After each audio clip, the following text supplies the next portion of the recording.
The Dave Hooker Show, represented by Banks & Jones, Tennessee's trial attorneys. Play to win, banksjones.com. The Dave Hooker Show. A presentation of Off the Hook Sports.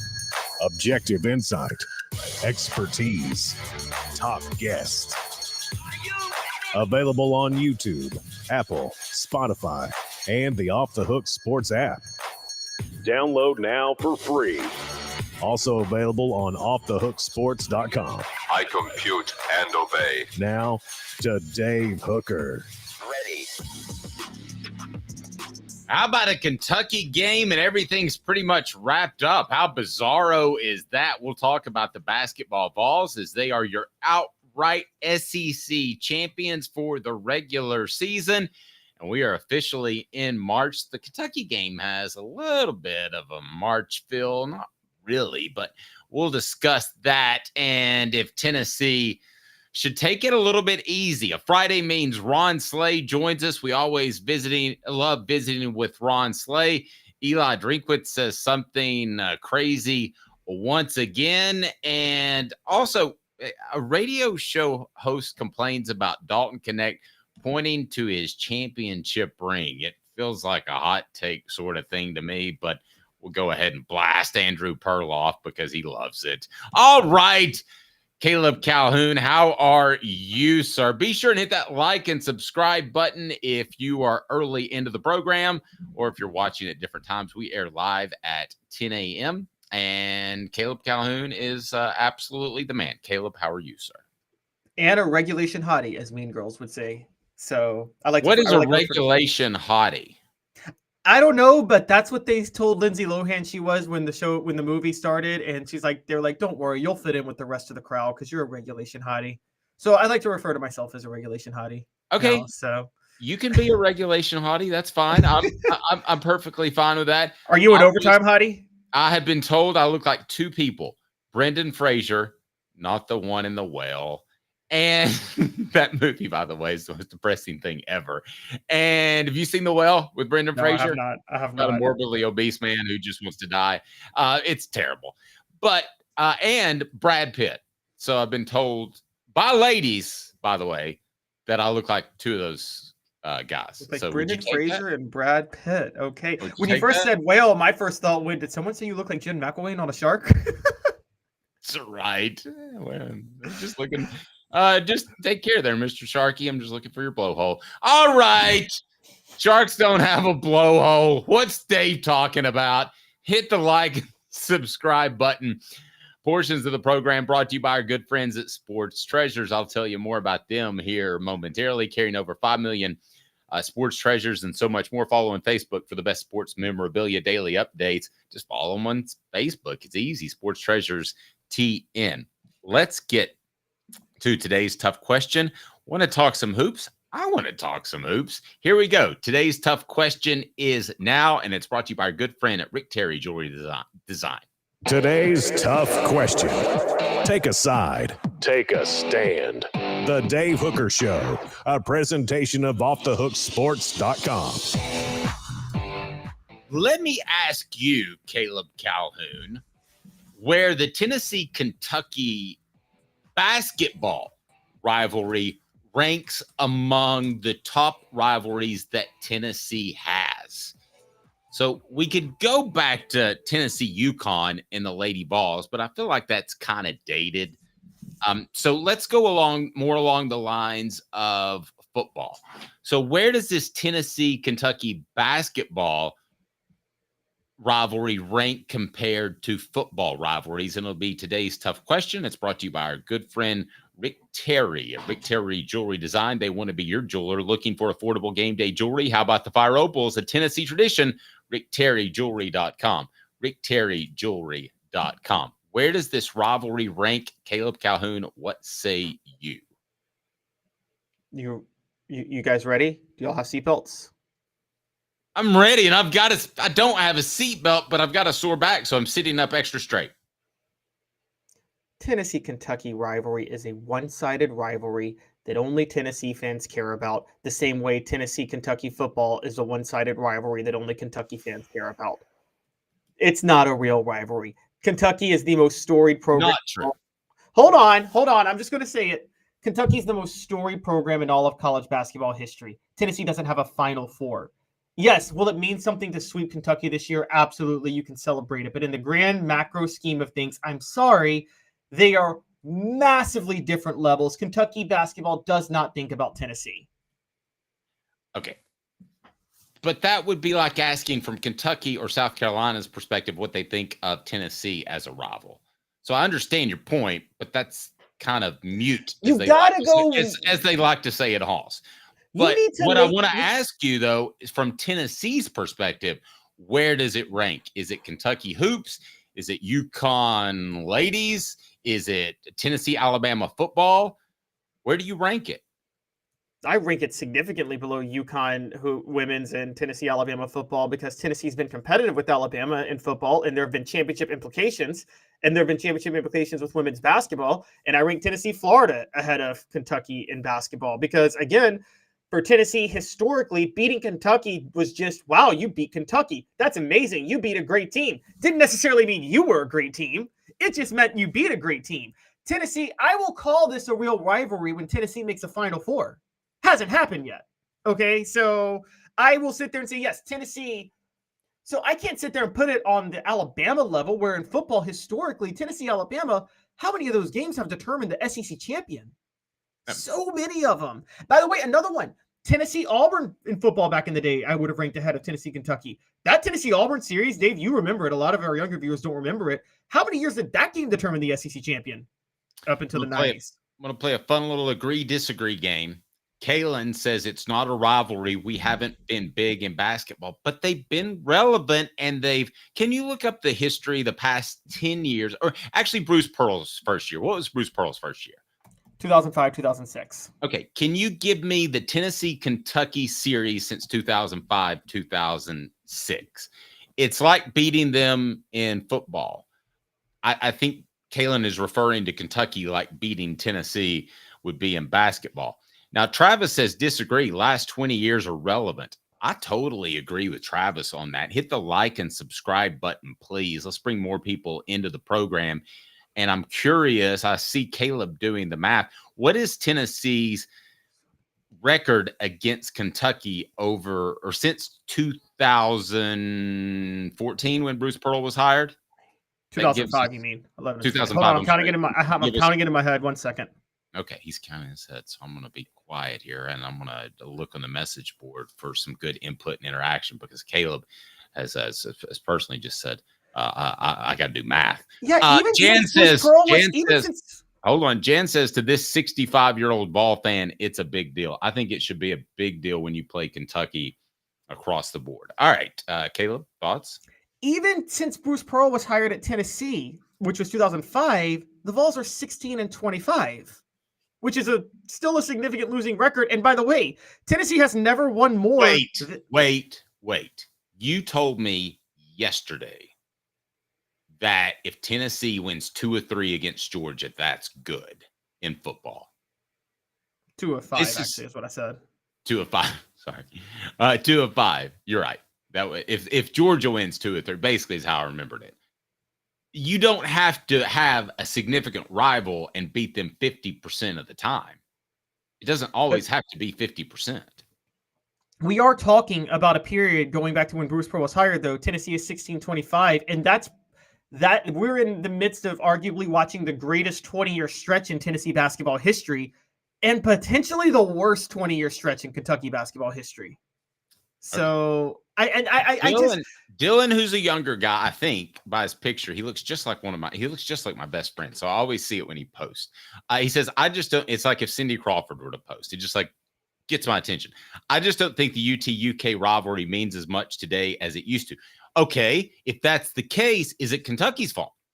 Because John Calipari has made a bunch of billionaires. He likes to brag about that, but they haven't won championships. They also haven't at times played particularly well against Tennessee and Rick Barnes. What's Rick Barnes's record against. Well, Kentucky. I'm going to be fair to you guys. Rick Barnes is 11-9 against Kentucky now, which is Okay. really good since he's at Okay, Tennessee. Dylan says he's 22. Dylan, man, I'm telling you, buddy, I'll be 50 next week, God forbid. And it's a big deal. Like when Caleb asked me the other day, because I went on a date night to the Auburn game. Thank you for Banks and Jones, T. Scott Jones, for taking care of me there. Enjoyed hanging out with his future son-in-law and wife. That was a lot of fun. They are your one call for criminal defense and personal injury. But Caleb asked me the next day, he said, was that the loudest Thompson Bowling's ever been? And I'm like, man, they had the Kentucky game. Didn't they used to have it on a Sunday before Selection Sunday? I could have that wrong. But anyway, Saturday or not, I can remember times in midseason too, where it was really, really loud. Kentucky's Kentucky to me. Like Alabama, for instance, if they fall off the map, that's still a huge, monstrous rivalry. What made Alabama a rivalry? Now, it's funny Dylan says this because it's more of a rivalry since Dylan's been following Tennessee than it ever was in the past, because Tennessee, unlike, Dylan, it's rare, but you're watching a time where Tennessee's actually been competitive with Kentucky. Throughout most of history, Dave, it's safe to say Tennessee's not been competitive with Kentucky. Damn, right? Dylan's 22 years old. I'd rule the world if I were 22 years old right now. Sorry, go ahead. It's fair to say, Dave, throughout most of history, Tennessee has been as competitive with Kentucky in basketball as Kentucky has been with them in football. Yeah, that's fair. So I don't.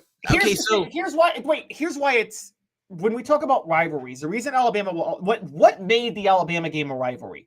It started when General Neyland and Wallace Wade agreed to play each other finally annually starting in 1927, and there were championship implications throughout the first 30 years of them playing each other. That's how it exploded. Tennessee, Florida, what made it a rivalry? The winner effectively won the SEC championship, or the East at least, for the first 10 years of existence when the division split. There were meaningful implications. Where has been the meaningful implication for Tennessee and Kentucky? Tennessee's never actually played for anything of relevance in basketball.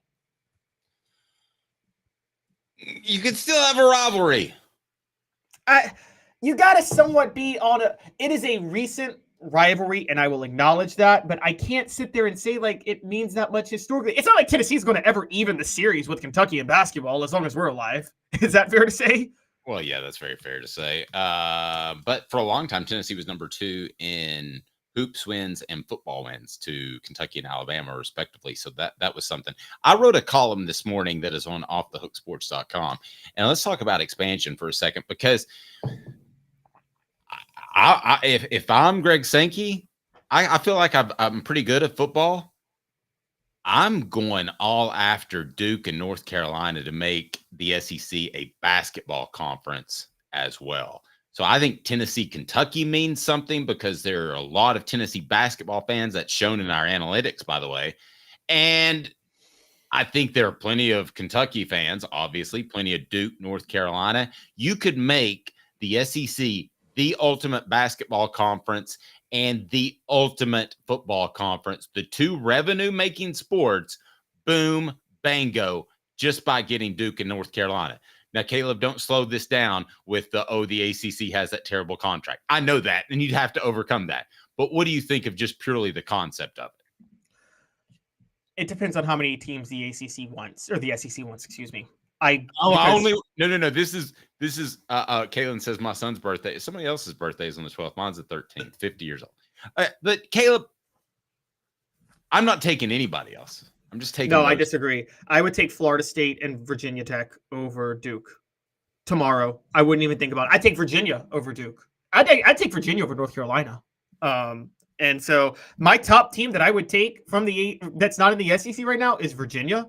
And you guys can laugh at that. Look at the revenue they're producing. They're actually filling the stands. They actually have a low-key, underrated, sleeping giant of an athletic program. And they've already won the national title in basketball. I'm taking Virginia. Then I'm taking Florida State. Then I'm taking Clemson. No. Those are my top 3. No. And I'm building basketball because I got enough hoops. I mean, I got enough football. I don't care about the quality. I care about the revenue. Okay, fair enough. Where does Kentucky... football revenue dwarfs basketball revenue? Pardon the slight typo. Where does Kentucky basketball rivalry rank? That's on our YouTube page. Please vote right there, right now. Okay, so Dylan again is 22. I think we're going to ask Dylan for a social security number here in a second. It's been a lot, but I'm feeling 22. It's been kind of a Dylan sort of segment for some reason, but nobody else is talking Dylan right now on talk radio. I can promise you that. But where does Kentucky basketball rivalry rank? Does this surprise you, Dylan and Caleb? Alabama football is 62% of the vote. They lead. Number 2, Kentucky hoops, 25% of the vote. UConn women's hoops is 6% of the vote. Georgia football is also 6% of the vote. So there you go. I think Dave's on to something here. That's because so many Tennessee basketball fans Let me finish. Okay. This rivalry touches the soul of a Tennessee fan almost as much as an Alabama fan. It's still that big. It's a one-sided rivalry. It is the same way. And Dave, you just brought up UNC and Duke. You brought up UNC and Duke. It's funny you say that because outside of UNC, every team in the ACC considers Duke a rival. Duke does not consider anybody else a rival, though. Okay, Kentucky doesn't care about Tennessee. Kentucky has bigger fish to fry. Okay, but can I get a quick timeout? I don't think that's true. Derek says, I mean, who else is Kentucky's rival other than Tennessee? Who is it? Louisville, right? Louisville and Indiana. Oh, come on. No, Kentucky Indiana is a big rivalry. No, I understand that, but let's be real here for a second. I mean, they care. I think they care about Indiana more than Tennessee. They don't play Indiana every year, do they? They used to. I don't know if they still do, but they used to. That was a big thing. I think that they really care about Indiana. So we're going to differ on that. I think year in and year out, because it's a conference game, they'd rather beat Tennessee than beat Indiana. Portions of the program brought to you by the Hemp House, the premier hemp dispensary online with a wide variety and great selection, strict standards to ensure you only receive the best in CBD or Delta products. Go to hemphousechat.com, hemphousechat.com. Use the promo code HOOKED. That's HOOKED for 10% off. So Ron Slay will join us a little bit later in the program. We always love to visit with Ron Slay. And so our lineup now is Tuesday's John Adams. Wednesday, we will have Jimmy Himes, and his appearance will be brought to you by Ray Varner Ford. F-150 4x4 Super Cab, $44,992. A 2023 Ford Escape all-wheel drive, $30,952. 2023 F-150 4x4 Super Crew XLT, $54,900. Ray Varner Ford, your East Tennessee Ford dealership. So Tayven Jackson was basically shown the door, right? Yes. I mean, it was pretty obvious that he wasn't going to play with the other quarterbacks in the room. And a lot of people like Tayven Jackson, and he kind of is lumped together with those Brian Moores, the guys that people got excited about that didn't pan out. I think that's the only reason people have some reservation about Nico Iamaleava, but he ain't that guy. Just wait and see. But Tayven Jackson had something very interesting to say about Josh Heupel. It wasn't mean-spirited, but it made me wonder, what was it? Yeah, so Tayven Jackson recently in an interview, which was kind of eye-opening, it was, I want to give them credit. I want to cite them real quick, but it was Hoosier Barber Talk is what it's called. Tayven Jackson, by the way. Yes. Tayven Jackson, by the way, plays. I'm just thinking a lot of Dylan's, a lot of Indiana mentions today. Go ahead. Yeah. Well, he plays for Indiana now. He had transferred to Indiana. So Tayven Jackson, having played for Indiana, said that, I just lost sight of the quote I'm trying to pull it up. Here we go. He said that he was comparing Tom Allen to Josh Heupel. And just for those interested, Tom Allen as the recently fired head coach of Indiana. So he made our football IQ list a few times, by the way, in the fall for some really, really bad decisions, but that's a different story.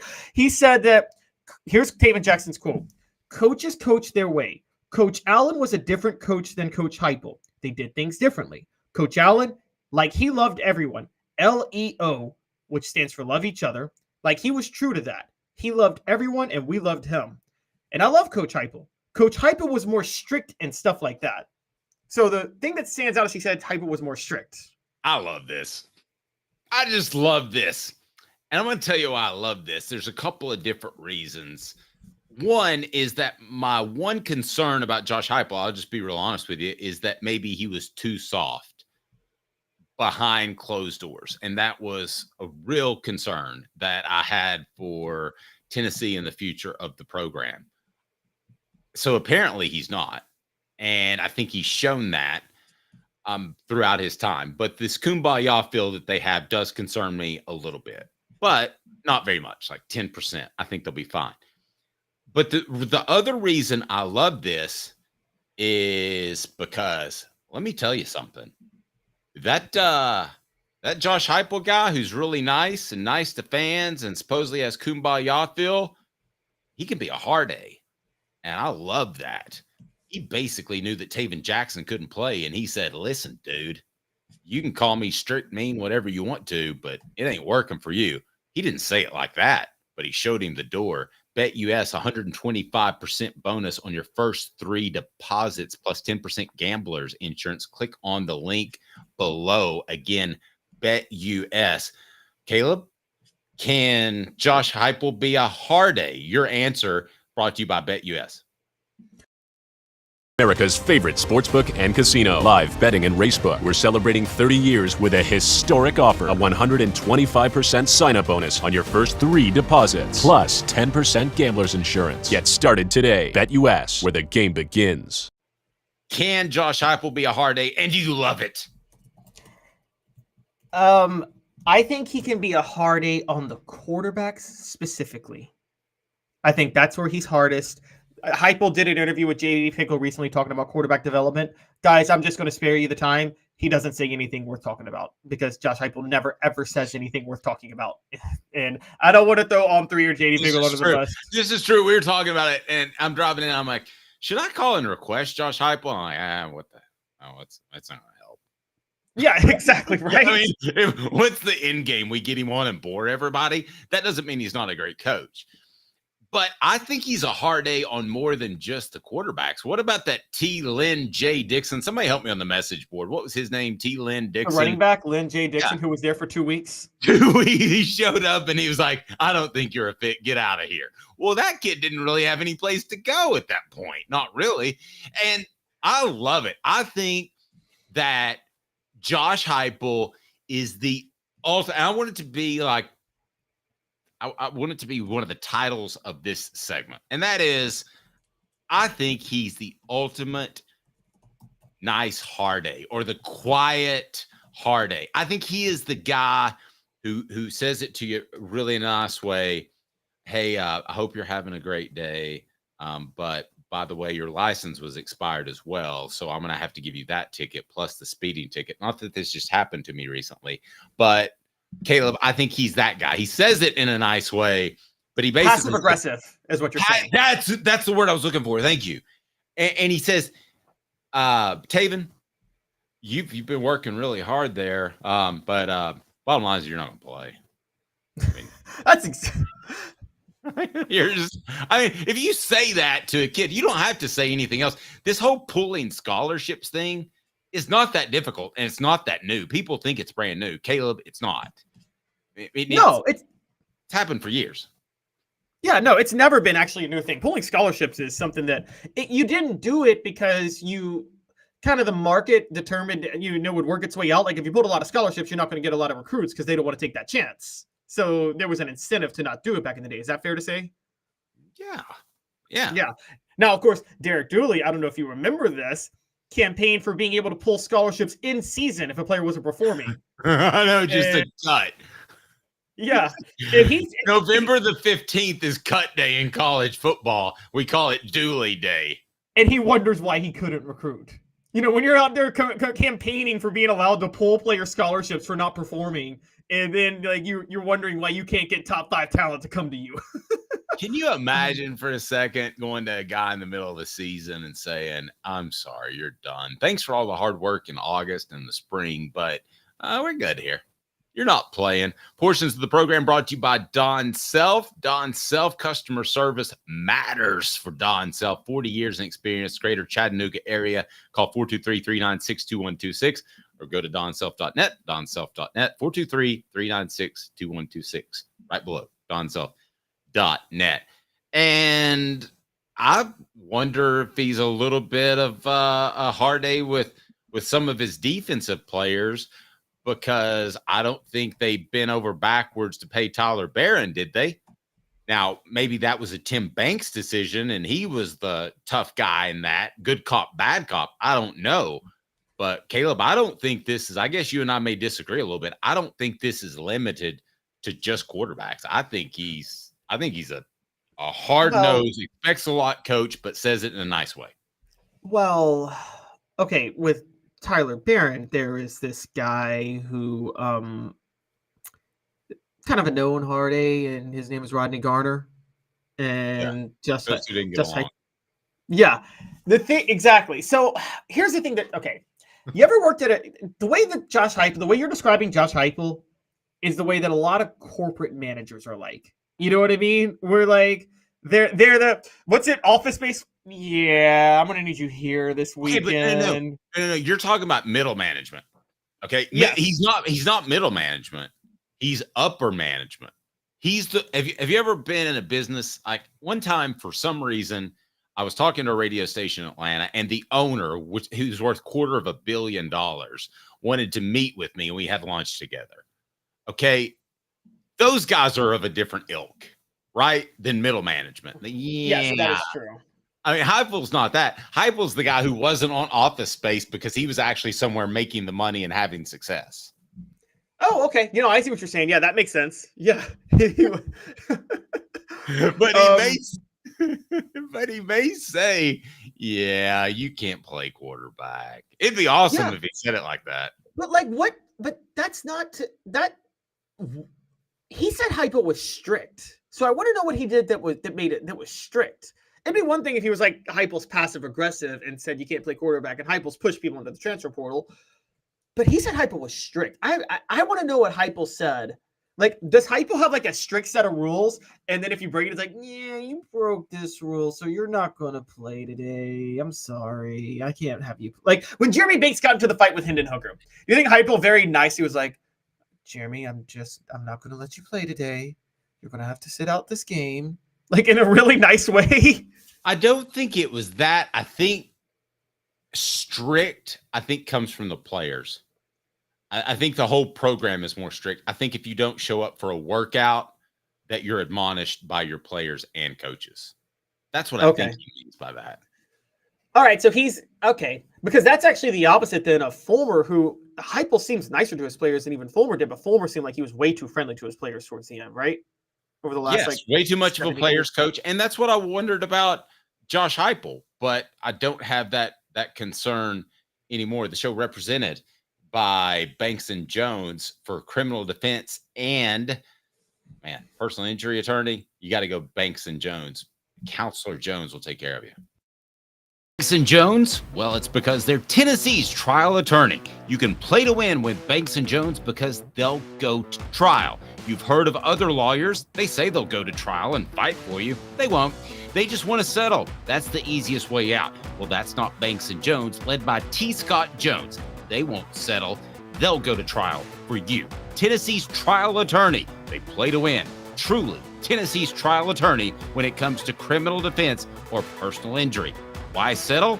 It's Banks and Jones. T. Scott Jones. BanksandJones.com. Can I offer you a couple of reasons why I think Tennessee's program is strict, even though it may be a player-friendly program? Number one, the way they showed up at Vanderbilt after the South Carolina loss. Could have just mailed that thing in, but they didn't. They played well. And this is in not chronological order, just for the record. Number two, the way they rebounded after the Florida loss. Go back to this past bowl game, the Citrus Bowl. I don't know that there was a lot to play for there. They played hard. Now, you're going to throw the South Carolina game of 22 on me and the Missouri game of 23. And I get that. But for the most part, when taken as a whole, I think it proves that the program is indeed strict. Yeah. I can't argue with South Carolina 2022 or Missouri last year. I can't argue with that. But again, there were again, it's hard to know the inner workings. In fairness, you talked about Jimmy Pinks being a Pruitt guy. I'm not so. Have you heard the recording of Pruitt like backing Jeremy Banks and going and lashing out at the cop when Jeremy Banks is arrested? Wait, you lost me. Jeremy Pruitt lashing out at the cop. No, Of course, yeah. When he was in the "This Doesn't Happen in Alabama" or something. Yeah. I will say this: I don't think Heupel would do that. I think Heupel would back the cop. Oh, there's no question in my mind. That was slimy, old school, terrible stuff. Yes. Yeah. So I think that is where there's a difference. Is Heupel would back the cop. This is the It's funny. We call Heupel. We keep saying that he's this generation Steve Spurrier, and we bring up remember Spurrier had a very strict disciplinary policy at Florida, didn't he? More than most coaches. Where he was very honest, but he was like, if you hit a woman, you're off the team, right? Wasn't that? Or if you hit anybody, wasn't it? You're off the team. It was a woman specifically. I don't know. Surely to goodness you could hit each other in practice. But Josh Heupel doesn't allow that. There's a big difference between Josh. What I've learned is we have evolved. Here I'm pushing 50, and we have evolved. So there has to be a happy medium between being the nicest guy in the world and getting pushed all around and getting run over to, hey, are you thirsty? Go suck on that salt towel for a while. Because that's what they used to do in the 50s. Okay? Oh, yeah. I mean, it's not, there has to be a happy medium, right? Well, it's funny you say that. Yeah, because actually General Nealon was ahead of the curve. And he was one of the first coaches to employ military style practices because he was in the military. You mentioned that, but I bet they got to drink water. Well, yeah, after World War II. According to Doug Dickey, they didn't. Well, things changed after World War II. There kind of came the toughness mentality of America after winning World War II and the conditions that they won. There was so much pride because of the role America played in winning that war. And the coaches that came out of that war, believed in not military boot camp conditions, but actual war in the trenches conditions, which is what Bear Bryant believed in. So Bear Bryant, there was a player at Texas A&M when he held his camp in Junction that passed out from a heat stroke and he kicked him on the ground. He said, "Get up, dang it!" I'm sure he was fine. I'm sure he was able to move his. He couldn't play football ever again. I'm sure. Yeah, he was good. He was good. Speaking of the trenches, let's talk some offensive line. Thanks to our good friend Josh Ward, who wrote up the offensive line spring preview on offthehooksports.com, and it's brought to you by our friends at Dynasty Pools and Spas. 4 Downs brought to you by Dynasty Spas, the most comfortable spas made in the United States of America, right here in East Tennessee. Drop in for the all-new showroom in Athens.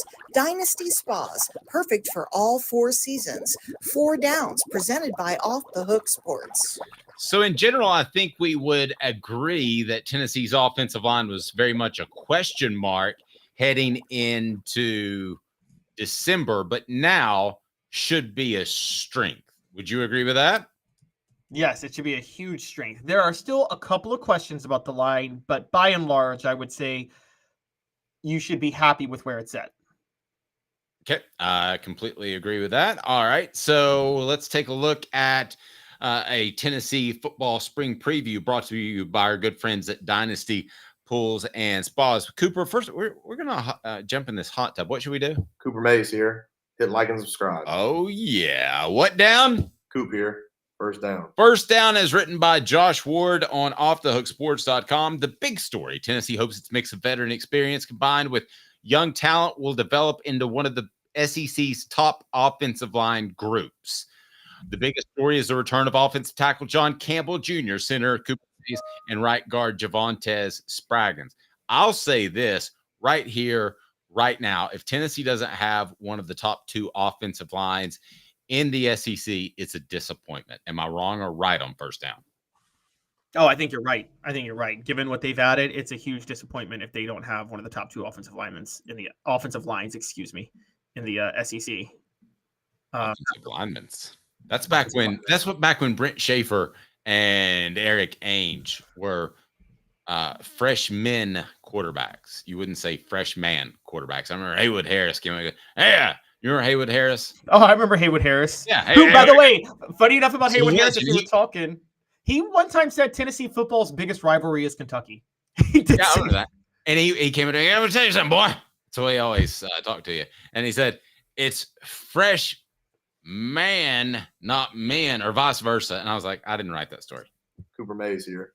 Second down. I really didn't. Nobody reads bylines. Spring star, according to Josh Ward, is this guy named Hurd. Have you heard about him? A massive get out of LSU, where Tennessee will probably plug the young man at left tackle. Lance Hurd probably will be the spring star because he's got to get up and ready to go.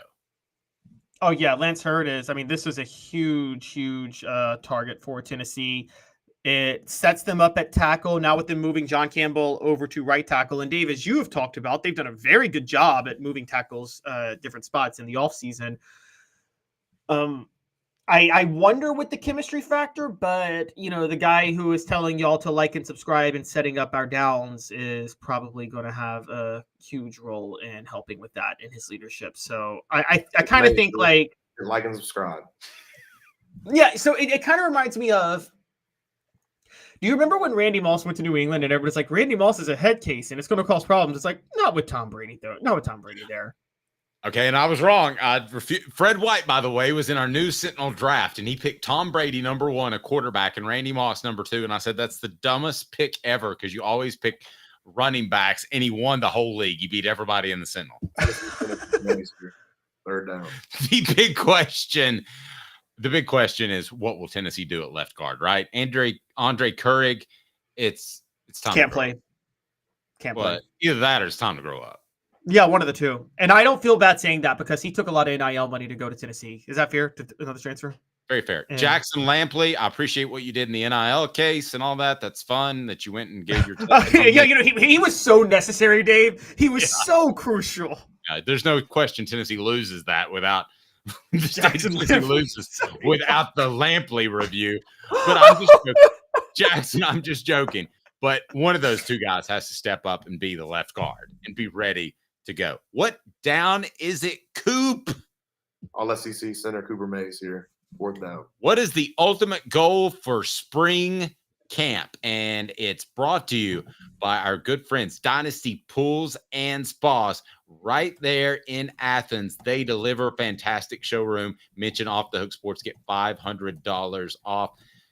Question: what is Tennessee's ultimate goal in spring practice on the offensive line? Dynasty Pools and Spas. Having the best spas made right here in the United States of America in your backyard. Dynasty Pools and Spas. Their showroom is open in Athens, right off the interstate. You can stop by and check out the best hot tubs and spas in the market. And then delivery, yes, they can do that to Knoxville or Chattanooga. They've got complete support, spa cover, and chemicals to keep your spa bubbling at its best. They also have pool chemicals as well. Dynasty Pools and Spas, amazing discounts for first responders, military, and even some blemish models that can save you a ton, and no one will ever notice. Mention Off the Hook Sports, get $500 off. Mention Off the Hook Sports, get $500 off. Dynasty Pools and Spas. Go to dynastypoolsandspas.com or stop by that showroom in Athens. dynastypoolsandspas.com. Dynasty Pools and Spas. Caleb, spring practice, ultimate goal, Tennessee's offensive line, what is it? Build depth. I mean, we're talking about the starters right now, and we act like what'd you say again? Build depth. Okay. Like that right now, they have 4 positions set with starters, but they have an opening for another position, and then we have no idea who's going to back those guys up because offensive line injuries are inevitable up front. So they got to build depth. They got to find some other guys. They got to find them yesterday. I'm not ready to go that far. Find a left guard. I mean, if you feel good, if Josh Heupel's not going to say, boy, we're going to be incredible at left guard this year. Yay. No, he's not going to say that. And he's not going to say, man, we are up the creek at left guard. No, he's not going to say that either. But if in his mind he says, I'm good with Currick or Lampley at guard, I feel really good about that, then I think you've accomplished what you need to on the offensive line in spring camp. I think it's that simple because I'm not worried about Hurd based off what I've heard or been told. But what do you do if someone gets hurt? Oh, and I agree. I'm just not to your point. I mean, like, you're further down the road. You're at the next exit. I'm like, let's You're make like, get a guard first. I'm like, pull over and get gas now, honey, because we don't want to wait for the next exit where it's 10 cents cheaper because we're about out of gas. If you don't have a left guard, you're out of gas. That's fair. So, that is fair to say.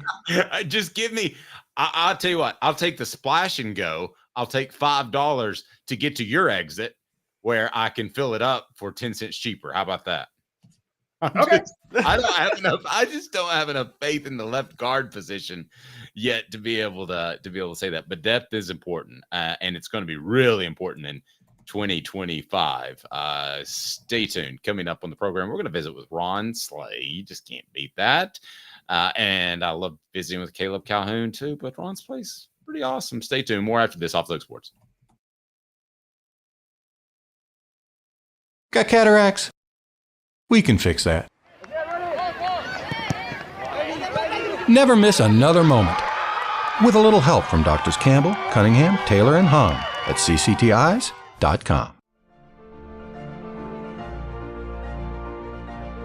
Hi, I'm Rick Terry, and we at Rick Terry Jewelry Designs pride ourselves in the highest quality craftsmanship from a family-owned business here in Knoxville for over 35 years. At Rick Terry Jewelry Designs, we also take pride in being an affordable option for all your game day accessories, especially those fire opals. At Rick Terry Jewelry Designs, we want to be your jeweler every day and especially on game day. Go Vols! Hi, Mike Davis here with City Heating and Air, reminding you to always dare to compare. Our team provides quality local heating and air service, installation, and maintenance across East Tennessee.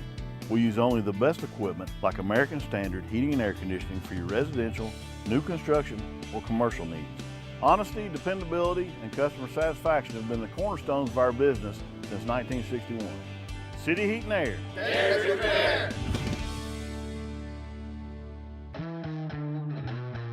We believe every day is a good day to be thirsty. With free samples on draft and lots of flavors to choose from, Tennessee Cider Company prepares a hard cider that's easy to enjoy. Some say it's the signature cider of the South.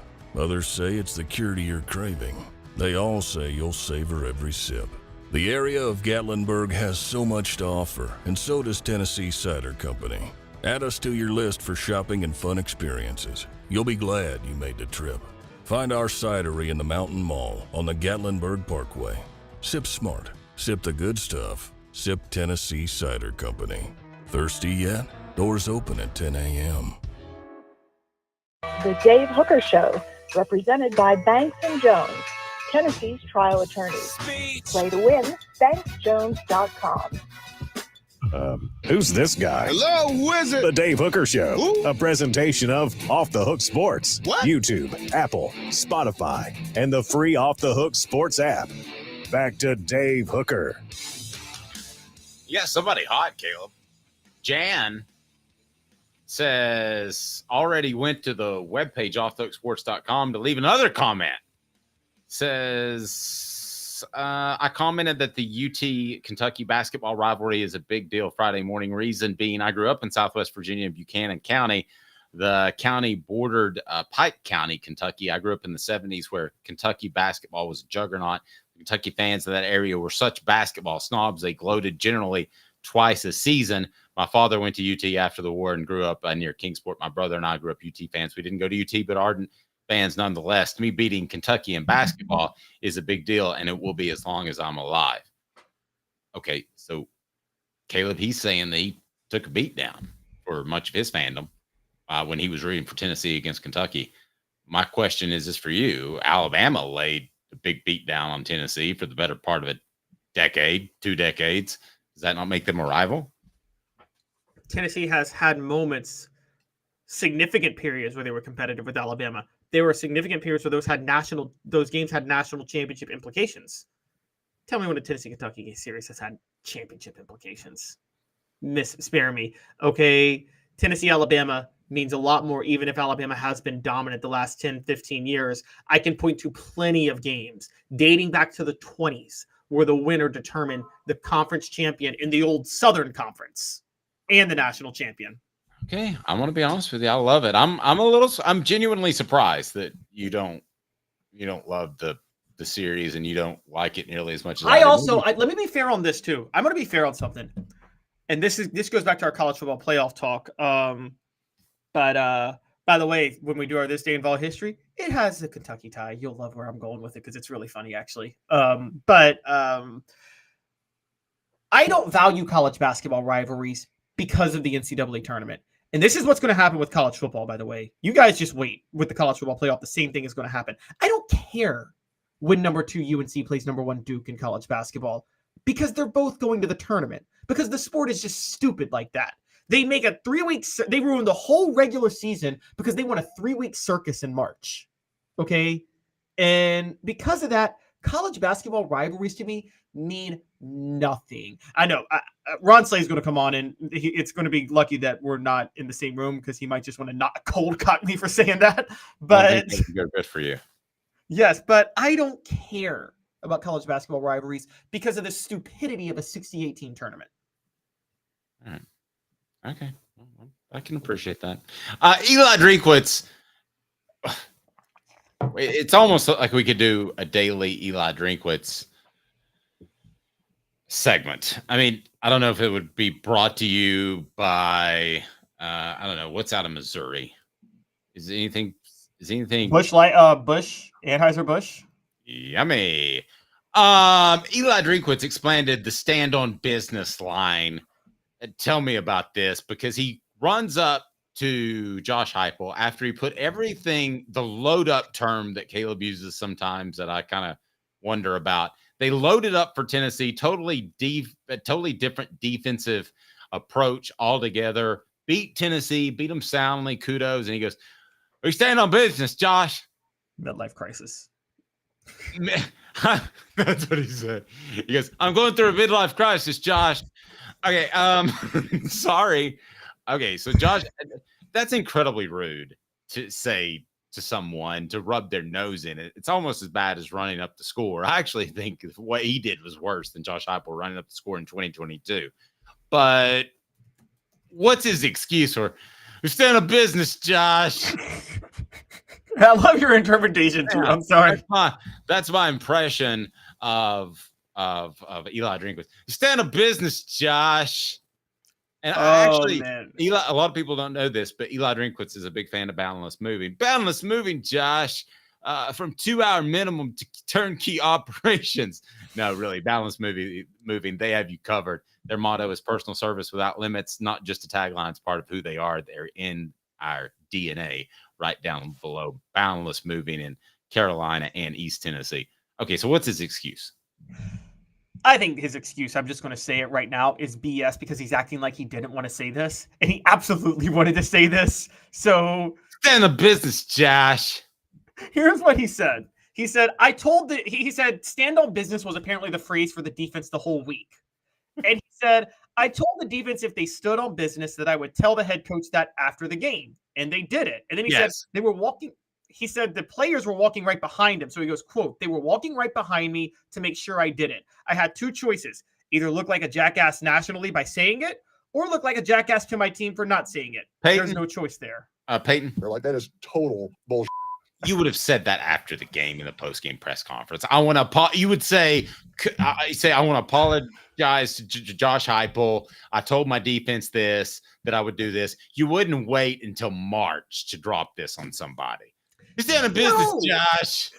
Okay, first of all, why? Even if that's true, which it's not, why would he put himself in that position? He's the one who said. He admits he's the one who said, "I told the defense if they stood on business, I would tell the head coach that." Why would you put yourself in that position? Because you wanted to say it, Eli. You wanted to say it. No, yeah. Why would you even bring it up? It's not like the middle linebacker raised his hand and say, "Hey, Coach Eli, would you mind saying, stand in the business, Josh?" Yeah. Right? Would you mind saying that after the game if we have a good defensive effort? Do you mind doing that?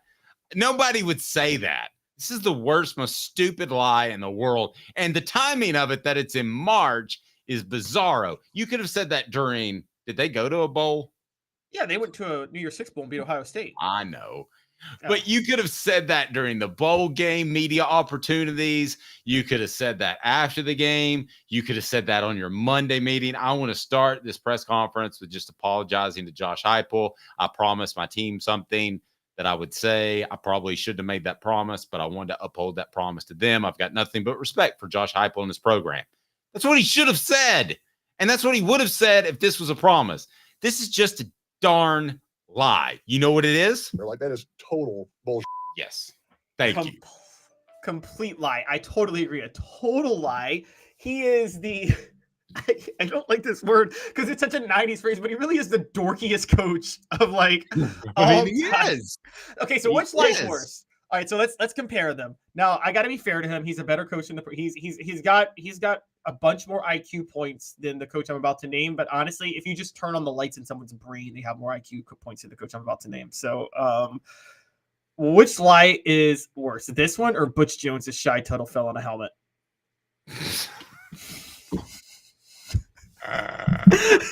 It's actually Shy Tuttle fell on a helmet. This one I could kind of believe to be true if he said, I put my hand on the Bible, Dave Hooker. I want to tell you this. That fall. But you're saying you don't get stitches from falling on a helmet? I'm not believing falling on a helmet for anything. I think we have to have the conversation of where Eli ranks. Stand in business, Josh. I think we have to have the discussion of where does he rank in all-time goofball coaches. Number one's not close, if you want to know, by the way. Who is it? I want to know because I have an idea, but I want to know who you're going to go in the with. SEC. It's not close. Is it Jackie Sherrill? Because that's who my idea is. No, that's pretty good. And I'm not talking about coaches that couldn't get, like Brad Scott, you could say is a goofball because he lost at South Carolina, right? You went 1-10. You're a goofball if you go 1-10, right? I'm not talking about incompetent. I'm talking about just goofy. This guy was successful, but he was goofy. Bam! Elias nailed it. It's Lou Holtz, and it's not even close with the suffering succotash that he made. He would sound like this. We stand on business, Josh. That's what he would sound like. And he has cursed me out for taking too long in an interview. Not that I take that personally at all, okay? But also, Lou Holtz likes to smoke a corncob pipe before every game that he used to call. I don't know if he smokes a corncob pipe now. He would take stupid stands on the post game, which post game is supposed to be about real reaction. It's not supposed to be about I'm just taking a stand. He was Captain Goofy, and it's not close. But Eli he's fighting for that mantle. Oh, yeah, absolutely. Now Lou Holtz, comes from the era. It was also with another coach who annoyed me the most with press conferences, which was Joe Paterno, who would not know anything about his team because he didn't actually coach, and he would be at Big Ten media days, and they would ask him questions about the team. And I kid you not, there's a YouTube clip to this. You could watch me like, I don't know, we just haven't done any practices yet. We got to figure this out. Why are you asking me that? I'm like, you just don't know who the player. And nobody in the Big Ten media would have the nerve to be like, do you just not know who your players are? Okay, now if we were having this conversation 5 years ago, would Lane Kiffin have already entered the conversation? Or has he legitimized himself over the past 5 years or so? Why does Lane Kiffin doing it seem like he has more swag than like when Eli Drinkwitz does it? Like he would do it on purpose. Well, okay. I'll give you I want to bring him up again. Steve Spurrier made a lot of incendiary comments in the 90s, but he didn't seem like he was trying to be hip when he did it, right? He was just funny. Yeah, Steve Spurrier is one in a million. I mean, that was a comedian in a coach's body. He was. And it was a guy who had no filter. Yeah. Whereas Eli is midlife crisis doing this. Just like, by the way, I'll say it. Bruce Pearl has been having a midlife crisis for 25 years. That I want to take my shirt off and paint my chest when I am overweight and in my 40s and then do it again in my 60s. He wasn't that overweight. Okay. He is having a massive midlife crisis. He wishes he was still a frat bro in the student section. Okay. And so, I mean, y'all can hate me on saying that. He is going through a midlife crisis, and he's been going through one for 25 years. And seems rough. Okay, so I'm going to reset the poll question here on our YouTube page. All-time goofball, who wins? Lane Kiffin, Lou Holtz, Eli Drinkwitz. And I bet you that Eli Drinkwitz wins. Wait, you got to throw Jackie Sherrill in there, though. I don't think most people know who Jackie. Yeah, Sherrill. right. Most people don't get it. But he was the weirdest dude. I was a little surprised you knew who Jackie Sherrill was when you brought him up earlier. He castrated a bull before Mississippi State went to play Texas. I knew he was a goofball. I didn't know because of our age difference if you knew who in the heck he was. Wait, what about this? Okay, yes, what about Ed Orgeron? Oh, already up. Portions of the program brought to you by City Heating and Air Conditioning. 50 years in East Tennessee. Integrity matters. Don't trust a fly-by-night HVAC company to tell you that you need a new unit that could cost you thousands or more. CityHeatandAir.com. CityHeatandAir.com. I might have a addendum moment. Do you know what addendum moment is? So, like, my mom, who's going to destroy you in picks this upcoming year, she kind of says you can be a little bit too goofy on the air. And I'm like, yeah, I know. But I was thinking about bringing up an Eli meets Lou Holtz at midfield impression. Oh my gosh! Save it. This is a TikTok for us, Dave.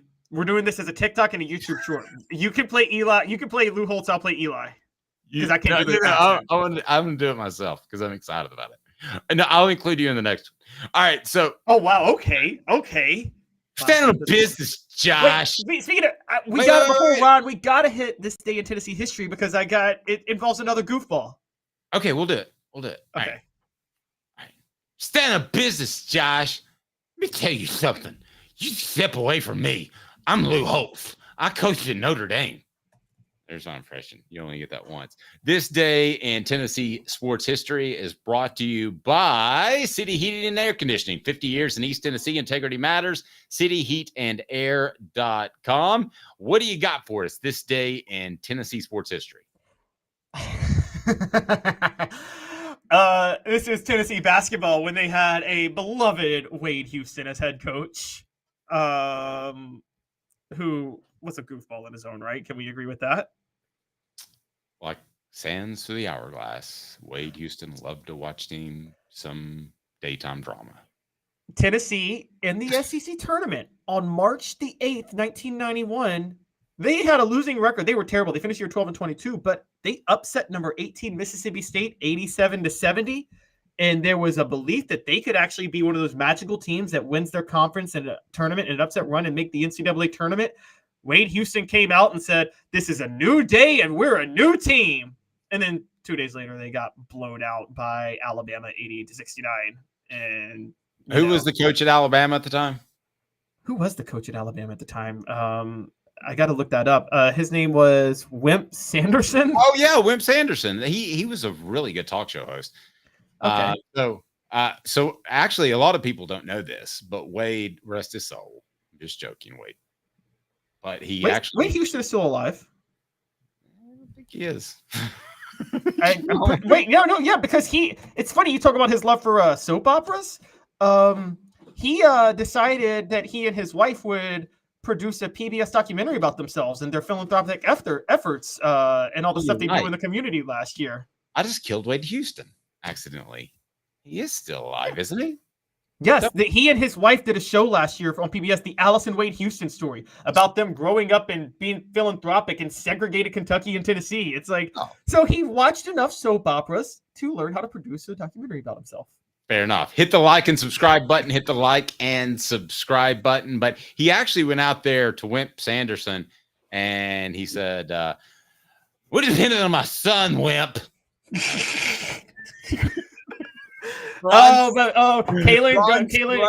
Up next, hang tight.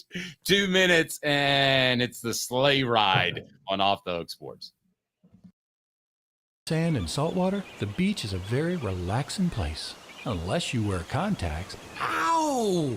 Open your eyes to the best the beach has to offer with LASIK vision correction from Campbell Cunningham Laser Center.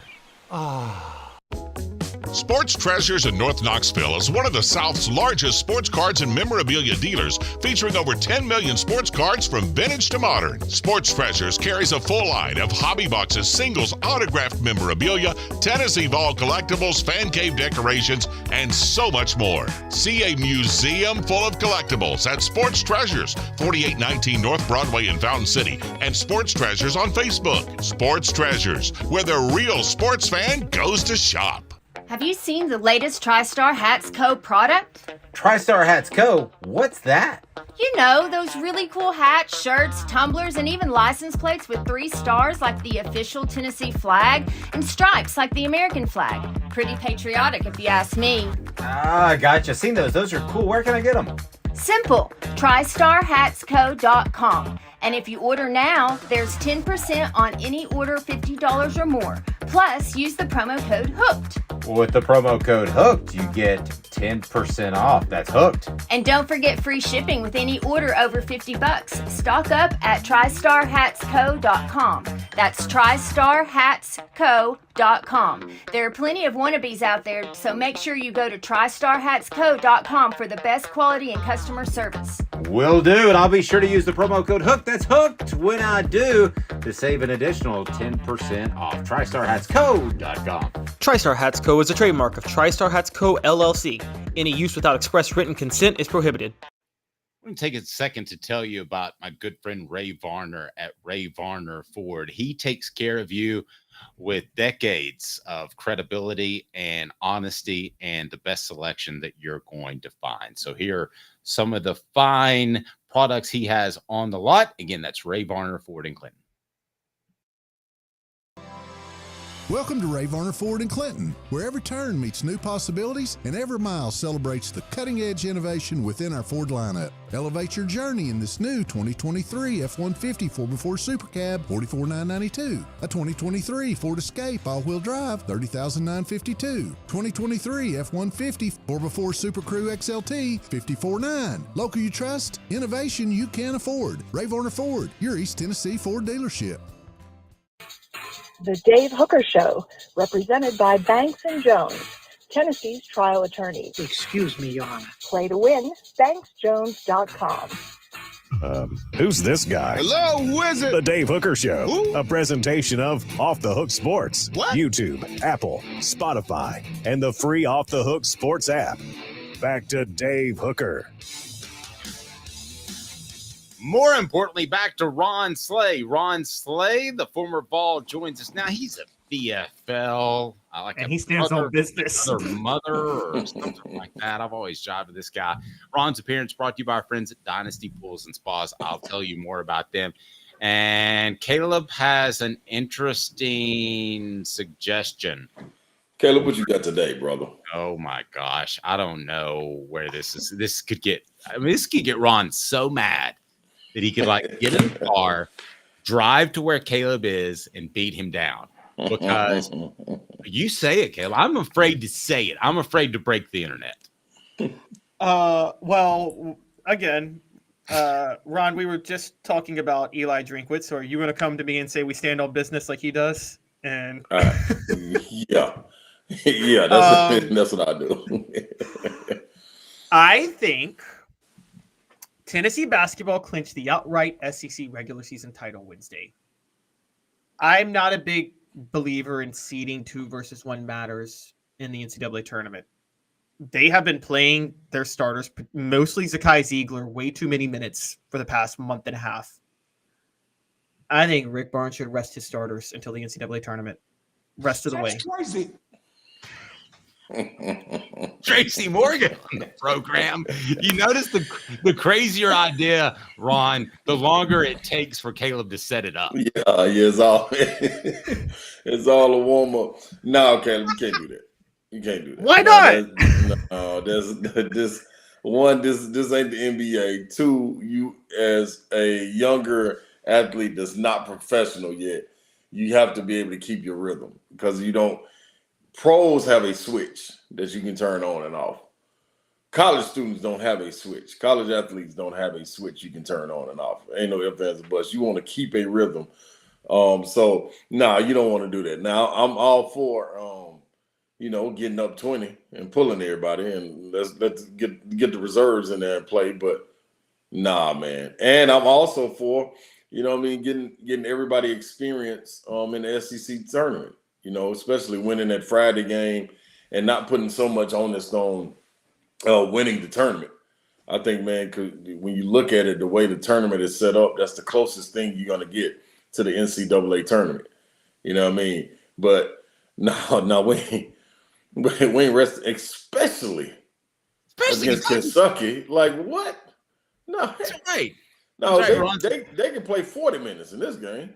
That's right. Ron's appearance brought to you by our friends at Dynasty Pools and Spas in Athens. Go to their showroom and they can deliver it to your home in Knoxville or Chattanooga. Mention Off the Hook Sports. Get $500 off. And they have the chemicals to keep your spa and pool bubbling at its best. DynastyPoolsandSpas.com or go to that showroom in Athens. You said something that was really interesting to me, Ron, that pros can flip a switch and college kids can't. Why? I think mainly it's because it's so many games, and for one, when it matters. I think each game in college matters. You're playing probably right under half the amount of games if you make a deep run in the tournament. Also, you're conditioned all day long for playing basketball. That is your job. Like when I wake up, I'm thinking basketball. When I'm getting ready to eat, I'm putting stuff in my body right then and there that's gonna be conducive to me having stamina in basketball. And in college, you ain't thinking about that, man. You got and it is getting better. You know what I mean? You got nutrition bar, training table, all of these things. But at heart, you're still a kid in a sense. You know what I mean? Even though you feel grown, you know what I'm saying? You still got to worry about, man, I got to go turn this paper in. Let me get over here to the Thornton Center. Let me go. I got to get to study hall. I got to do this. I got to do that. And so many other things that are not concerning your sport, you know what I'm saying, that you got to take care of. So, yeah, you answering phone calls and trying to get tickets lined up and who's coming to the game. You ain't worried about that as a pro. No, all that's taken care of. You got assistants for that. You got your homeboys for that. Everything's lined up, man. You know what I mean? You are focused on basketball. So when you take 2 or 3 days off, it's to actually rest your body. You know what I'm saying? Because you need the days off. So when you back putting the game, boom, it's automatically on. You're doing it 24 hours a day.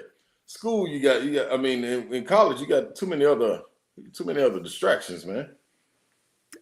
It's Caleb. It's a little different when it rings up in your bank account, I would imagine. It's a guarantee. Okay, but you might this.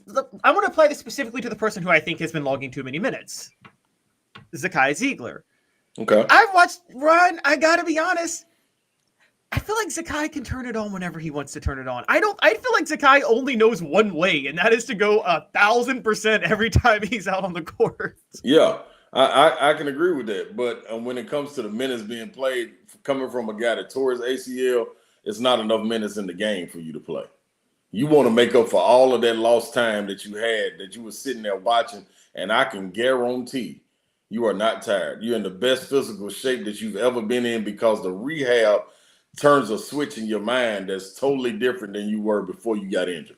You ain't getting tired. None of that matters anymore. I'm telling you, trying to make up and prove to everybody each game that you go out there that, hey, man, I'm fine. Because you know if anything falters, that you will automatically go back and they'll say, man, he is off his ACL. You know what I'm saying? Like, you don't want that. Believe me. I'm telling you. I would have played out many minutes. I used to be PO'd at Buzz. I almost said Bruce. When Buzz used to take me out of the game. I'm like, come on, coach, man. He was like, no, we got to save. No, you don't. I just got saved last year. I didn't even play. I was sitting there watching y'all. No, don't save me. I'm cool. It's a pretty good point. I hadn't thought about it like that. Ron, I wrote a column that this NCAA basketball team is better prepared, better equipped to make a Final Four run than any Tennessee basketball team ever. That includes a couple that you were on. Am I in trouble with you, Ron, or am I right? You're a little bit in trouble just because of the front court. That's the only reason. Other than that, you all good. The back court, I think the depth is there. And I think you start to raise questions once you get past Tobey. You know what I mean? Like Josiah, yeah, you can count him as a front court player, but he kind of falls in between, you know, the wings and the four spot. Once you imagine, if you were thinking of my era when you got in foul trouble, if CJ Black and Charles Hathaway got in foul trouble, Isaiah Victor and Ron Slay was up next. If I got in foul trouble, Marcus Hayslip was up next. Like, you know what I mean? it was so deep. That's the only difference, you know what I'm saying? But other than that, I think you counter that, what I'm saying, with the coaching. I think as far as in-game adjustments was a little bit different being made by Coach Barnes. I think the ear of the coach is the leaders, Josiah and Santi and Zakai. They have the ear of Rick Barnes, which I'm not sure if we had the ear of Coach Green. I didn't get to that status where junior year I could, probably tell him something and we run it. I'm sure Tony had it, and guys like that, but it's different with Barnes. So I think that right there made level the playing field. But I think, man, this you want something. It is different with Barnes. Caleb, jump in here, but Green's get-togethers with his leaders were called happy hour, I think. and depending on who the leaders are. Damn right. Did the leaders even play? That's the question. You're right. Go ahead. Rod, it's funny. We're talking about Jerry Green, and we just talked about Wade Houston the last segment and his love for daytime soap operas. I know that was before you went to Tennessee, but yeah. I'm sorry when you said "Don't Save Me," Project Pat went straight into my head. I'm sorry. They don't want to be saved. Don't save me. Rod, okay, part of this is it's not about Tennessee. I have and I'm worried about this with the college football playoff, and I actually want to ask you about a philosophical issue I have with college basketball, which is the selection committee is totally not valuing the conference tournament anymore. They're not. If you look at how they seed, unless you win it, they don't even look at it anymore, which bothers me, because then why do you have it? Yeah.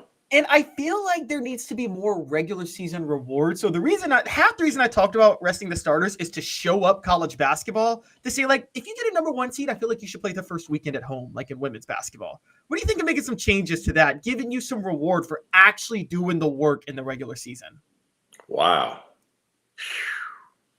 I do like that. That'll be icing on cake. It's just, that's tough. That's tough to pass up, man. You said the first round?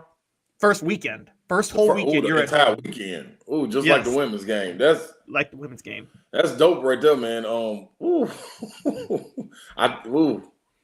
If I'm the team playing against them, though, golly, I feel such a disadvantage. I think it's a disadvantage for the women's, but I think they do it more so to get the people in the seats. But as far as the men's go, man, that's an advantage, dog. Like, that is not neutral site. That, to me, that's not tournament style. When you look at it being a tournament, like, you actually playing a road game and you're being punished for maybe winning your conference tournament. If you're one of the lower seeds, you're being punished for winning the conference tournament and having to go on the road and prove yourself again. So it's like, I don't know. I do like it if we win the regular season. Hell yeah, that's when we really go all out. He ain't resting nobody, but man, that's a tough one right there. I don't mean the top 4 seeds like they do in the women's game, because the top 4 seeds all get a home weekend. Right. I mean just the number 1 seed, and then like make the lowest seeds, like those bubble teams that get in at the lower rung of the power conferences. On the road. Yeah. I'm sorry. How epic would this be? Caleb is already chaotic, man. You want to add more chaos. Dave, can I get Paris Hilton on this one? Oh yeah, Paris Hilton. We'll play that anytime. That's hot. Yeah, it is.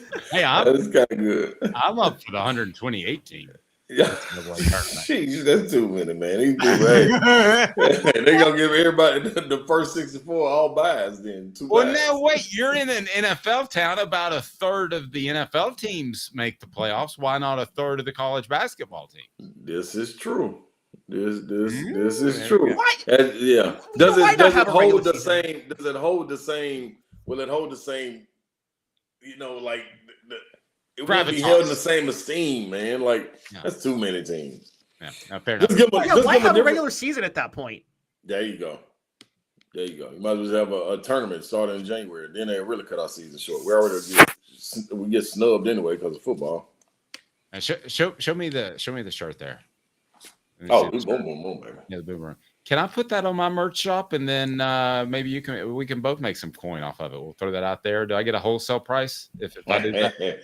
You know, I really don't deal with a lot of middlemen. But it's a very smart. It's one more man with their hand out. It's exactly what it is. Hey, Ron, at least I wouldn't be the middleman. I would be the guy. It's true. Not like I said, call my wife. But I've done that before. All right, so Ron, Dalton Knecht is about the most likable player in the nation, and I'm just curious of his impact. And Caleb has a comment from a national broadcaster that kind of took a shot at him. But you ever seen a guy take this Tennessee basketball program by storm? I can only think of one comparison. When Tony Harris showed up on campus, and you remember, now you weren't there yet, but they did Midnight Madness, and it was at midnight. Now, as it turns out, he strained his calf, which was a bad harbinger of things to come. But everybody was so excited, and Thompson-Boling Arena was almost sold out at midnight for their first practice. Yeah. Other than that, I can't think of anybody that's just come in and gotten people so excited, just other than you, of course. Yeah, I flew under the radar. I think T. Harris is one. I think Vince was one, man. I think when Vince committed, dog, and then got on campus, like that's all we were hearing as far as the next class. And I was way in Virginia at the time with no internet or things of that nature. Now I was hearing about Vince and Yarbrough. With him being like the number one player in the South, that was different. Outside of that, though,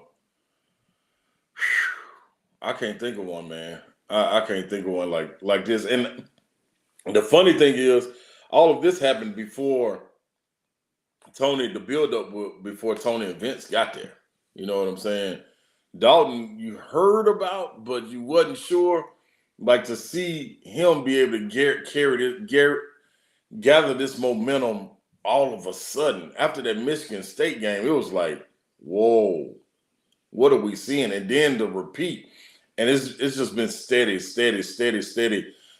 mounting on each other. It's like I can't remember it being this steady going up the entire season. Like at some point, I thought it would, take a little dip, and it kind of did get in the SEC play, but it was only one game. Then it went bananas again. So yeah, I can't think of one, man. This was pretty dope by one individual.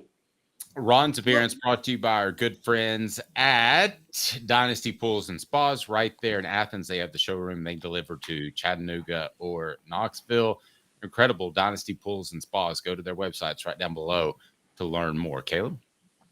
Well, Ron, I kind of remember when you were coming in, though, there was already talk of you being an enforcer type of guy. And I do kind of vaguely remember that, where, you were definitely going to be able to now you had to, even you told me one time, you had to kind of change when you became the best player on the team. Yeah. But it seemed like you were there to fight a few battles for people that they needed. That was the fun part right there, Caleb. Like I didn't have to worry about going out there playing the minutes you talking about. Like I could actually stay up all night long, and I could count like the minutes I was gonna play. It wasn't gonna be over 18. It wasn't gonna be over 18 minutes. So I could do that in my sleep. Like I wasn't doing them, but bringing energy. Like that was second nature right there. The scoring and the rebound and all that. That's the easy part. It's just, man, let me go ahead and put this show on. So basically, Tennessee was like Taylor Swift. They knew you were trouble when you walked in. They should have. How did we get a Taylor Swift reference? He was banking on that all day long. Like, I'm gonna work this in there somehow, some way. I'm getting Taylor involved in this show. Hey, I got a question for Ron. Did you ever really get in a fight on the court? By the way, with Dynasty Pools and Spas, mention Off the Hook Sports, get $500 off. Did you ever really get in a fight where you threw a punch or you took a punch on the court? Because mostly you basketball guys, just you're as bad as baseball players. You just shove around and don't do anything. I think the Memphis game, I was able to sneak one in the tunnel. In the tunnel? Yeah, because they carried over. Your freshman at year? Memphis, yeah, at Memphis. You got like 2 or 3 people got ejected in that game. You pop somebody in the tunnel. That's the coolest thing. That was Ron's breakout game. Yeah, I tried to hit him in the throat.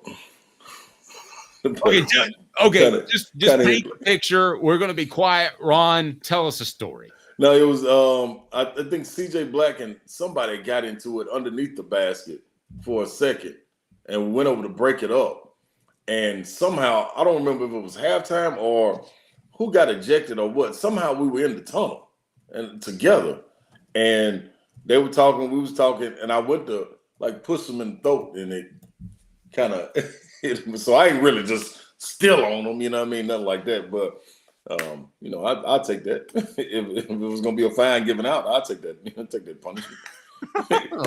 But the other one was Keith Bogans. I didn't.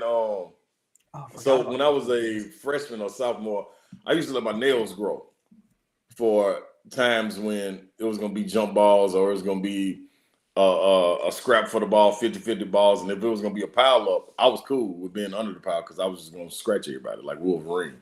So I remember putting. It is kind of gross, but anyway, go ahead. It's kind of gross, but Keith Bogans got a big scratch to this day on his either on his arm or inside, like by his ribs, and just because then that's my man. But you just have to be on the opposite team. We don't like it, sucker. Didn't he score like 49 points at one point against? How many points did he score against Tennessee? Didn't he have a monster game? Jody Meeks did. It wasn't Jody Bogans. Meeks did that. That was Jody Meeks. Bogans was super efficient against us, but nah, we weren't giving up no points like that. I don't know what team let Jody Meeks go crazy like that. Ryan, somebody we would got him out of there, and he's not doing that on us. We had a challenge the next day on my radio show to say Jody Meeks' name, whatever the points was. You remember how many times? It was nuts. It was 40 something. Yeah, and it was the Thompson Bowling record, I believe. Yeah, 54. It was 54. 54. I remember saying, I thought it was in the 50s or 60s, and I remember saying, "Can we even say Jody Meeks' name 54 times in a 2-hour show?" And we had to really push it to get there. Dog, who let this man see? It's Jody Meeks. Ryan, I wanted to get to I want to get to Dalton Knecht again because there's Vol Twitter has struck again and has made a media member cry because that's what Vol Twitter does. And so Andrew Perloff, who is with CBS Sports, used to be on the Dan Patrick Show, I believe, tweeted a picture of Dalton Knecht, doing the little thing with the ring the other night. Yeah. And tweeted, winning a regular season SEC title gets the ring celebration? ? Dalton Knecht is incredible, but got to have bigger tournament goals. And then for about a 24-hour period, Vol Twitter just lit into him. So, as they should have. Yes. So the next comment he says is, last week I picked Tennessee to root for in March and Knecht as the most exciting player in the sport. Loved watching them, wanted them to win it all. Now I am out because Vol fans are just too mean. What do you think of all of this? Well, good. Go sit in the corner. We don't care. Like, you shouldn't have made the comment. That was a dumb comment.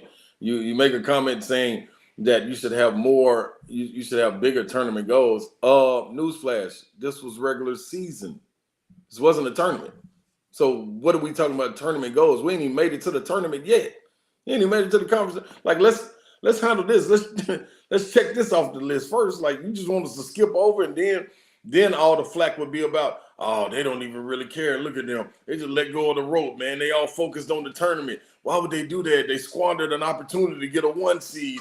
Look, they just slipped to a 3 seed. But instead, you try to get some clicks, and you turned around, and it looked like you was in front of a firing squad. So it's that simple, dog. Like, leave the people alone. Like, everybody celebrates regular season championships. That's what it's about. Like, I've seen people not celebrate the conference tournament championship before not celebrating the regular season championship because of the grind and the grit you got to have to go through that, dude.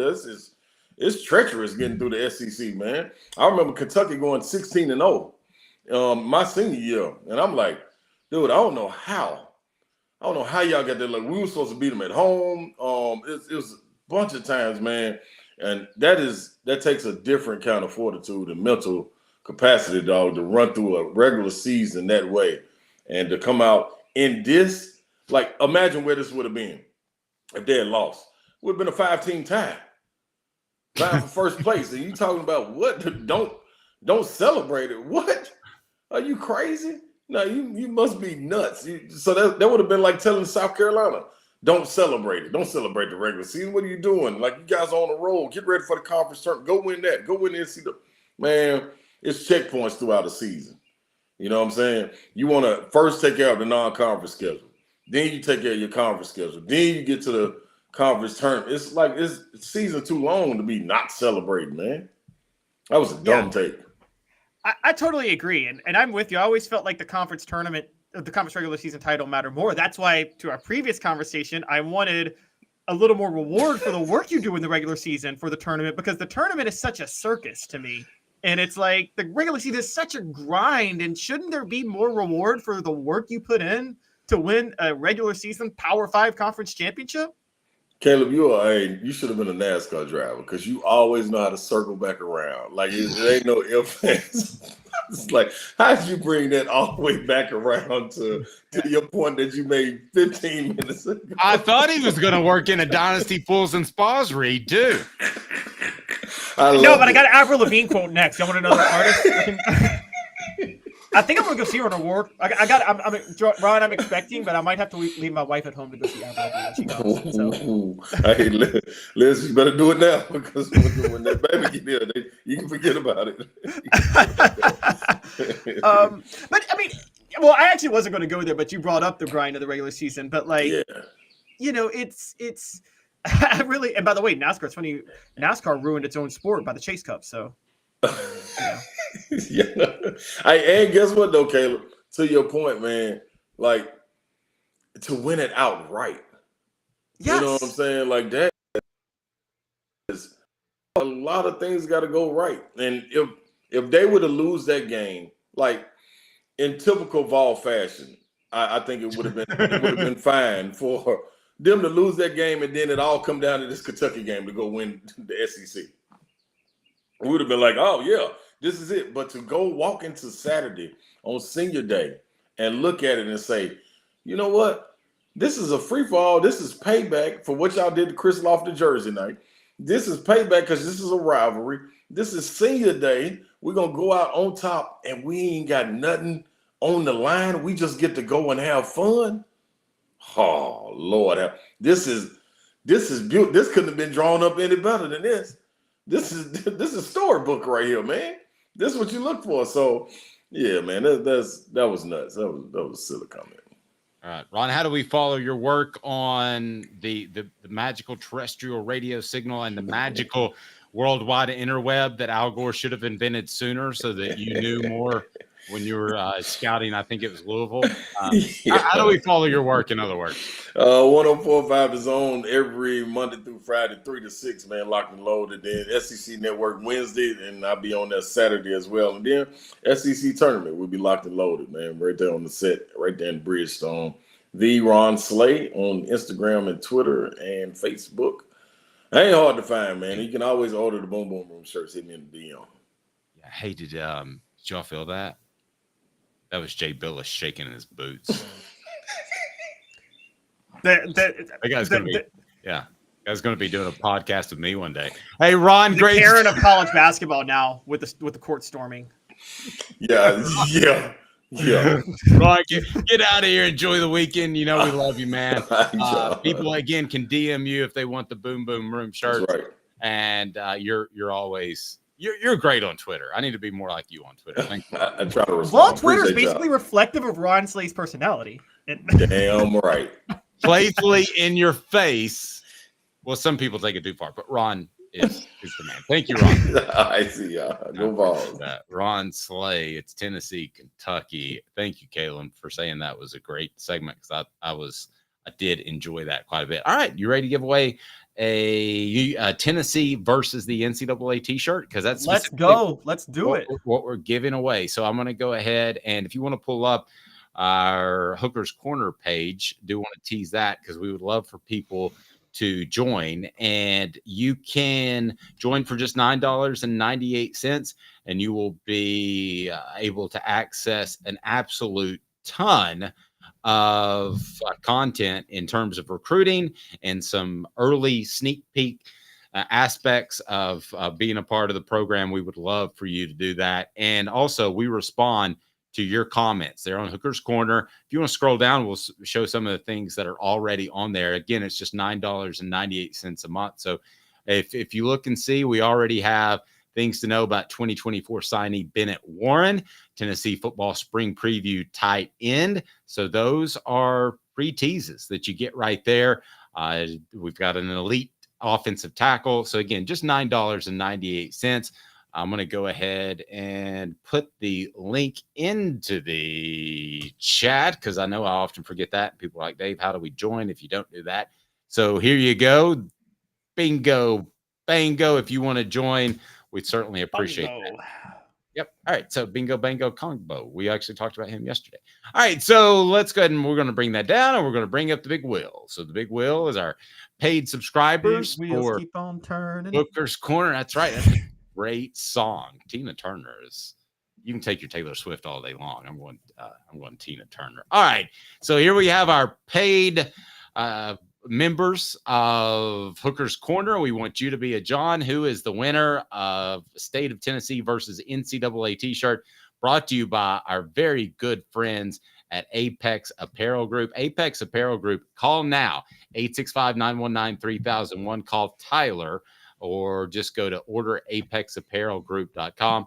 Sorry, yourapexapparelgroup.com or orderapexapparelgroup.com. You can go to either. Call Tyler, 865-919-3001. Mention Off the Hook. Look at this. The TriStar hats. You can go to tristarhatsco.com and place your order there as well. They've got free shipping for a limited time, but if you call Tyler, you get 15% off your final order. So here we go, or your first order, I should say. The first spin for specifically the NCAA getting sued t-shirt. Spinner. I'm excited. You are terrible. I'm not going to, we can't say what Kayla just said about. All right. Tennessee Junior, congratulations. I will be in touch with you. Tennessee Junior, you're our big winner. We certainly appreciate you being a part of Hooker's Corner, and you can sign up and be a John today. The ultimate John is Caleb Calhoun. I'm Dave Hooker. This has been a presentation